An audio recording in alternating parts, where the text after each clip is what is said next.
क्या आपने कभी सोचा है, जब मनुष्य मरता है तो उसके साथ वास्तव में क्या होता है?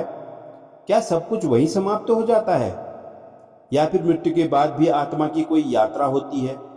प्राचीन ग्रंथ गरुड़ पुराण के अनुसार मृत्यु अंत नहीं है, बल्कि एक नई और रहस्यमयी यात्रा की शुरुआत है। एक ऐसी यात्रा जिसे सुनकर कई लोगों की रूह तक कांप जाती है। कहा जाता है कि मृत्यु के बाद आत्मा को एक ऐसे मार्ग से गुजरना पड़ता है जहां उसके जीवन के हर कर्म का हिसाब होता है। और यही रहस्य स्वयं भगवान विष्णु ने अपने दिव्य वाहन गरुड़ को बताया था। आज हम उसी अद्भुत ज्ञान को समझने की कोशिश करेंगे। भगवान विष्णु ने गरुड़ से कहा, हे गरुड़, यह संसार कर्म का क्षेत्र है। यहाँ जो भी जन्म लेता है वह अपने कर्मों के अनुसार ही सुख और दुख प्राप्त करता है।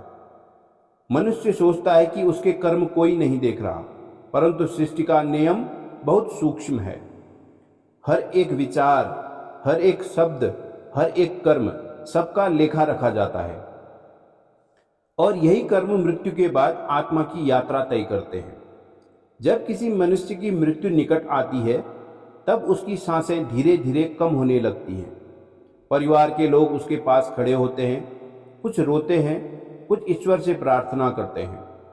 लेकिन उसी क्षण एक अदृश्य संसार भी सक्रिय हो जाता है। कहा जाता है कि मृत्यु के समय दो दूत आते हैं। ये साधारण दूत नहीं होते, ये यमराज के दूत होते हैं। यदि मनुष्य ने जीवन में अच्छे कर्म किए हों तो ये दूत शांत और दिव्य प्रतीत होते हैं, पर यदि मनुष्य ने पाप किए हों तो वही दूत भयानक और कठोर दिखाई देते हैं।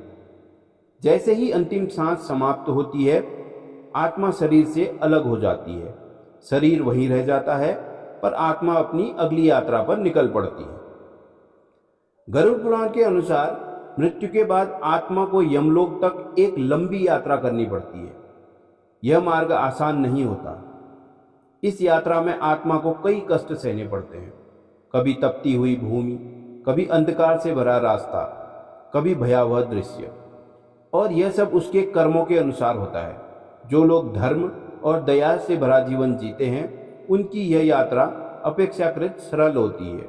लेकिन जिन्होंने दूसरों को दुख दिया हो, उनके लिए यह मार्ग अत्यंत पीड़ादायक बन जाता है।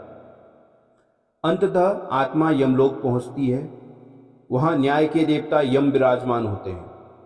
उनके सामने आत्मा के सभी कर्मों का लेखा प्रस्तुत किया जाता है। इस लेखा को चित्रगुप्त नामक दिव्य गण रखते हैं।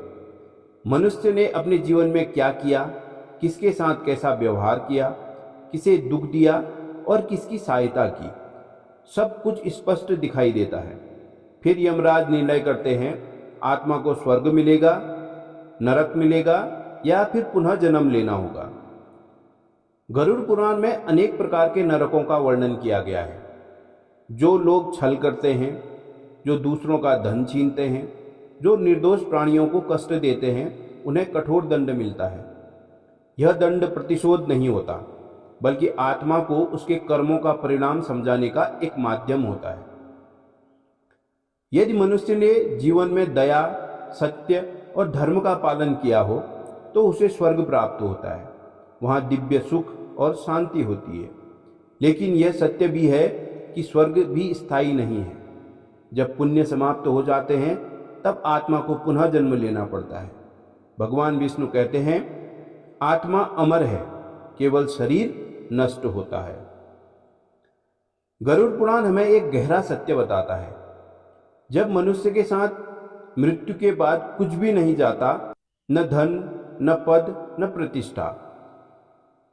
यदि कुछ जाता है तो केवल उसके कर्म। इसलिए कहा जाता है, ऐसा जीवन जियो जिससे किसी को दुख न पहुंचे। सत्य, दया और धर्म का मार्ग अपनाओ, क्योंकि अंत में यही कर्म तय करेंगे कि आत्मा की अगली यात्रा कैसी होगी। और अब एक प्रश्न आपसे, यदि आज ही आपको अपने जीवन का हिसाब देना पड़े, तो क्या आप तैयार हैं? सोचिए, क्योंकि कर्मों का लेखा कभी मिटता नहीं। और शायद इसी कारण प्राचीन ऋषियों ने कहा था, मनुष्य का सबसे बड़ा धर्म है सत्य और करुणा के साथ जीवन जीना। अगर आपको यह पुस्तक का सार अच्छा लगा हो तो इस प्रस्तुति को पसंद करें, लाइक करें और ऐसे ही बेहतरीन पुस्तकों के सार सुनने के लिए हमारे चैनल को सब्सक्राइब जरूर करें। हम यहाँ आपके लिए हर बार नई और ज्ञानवर्धक पुस्तकों का सार लेकर आते हैं। धन्यवाद।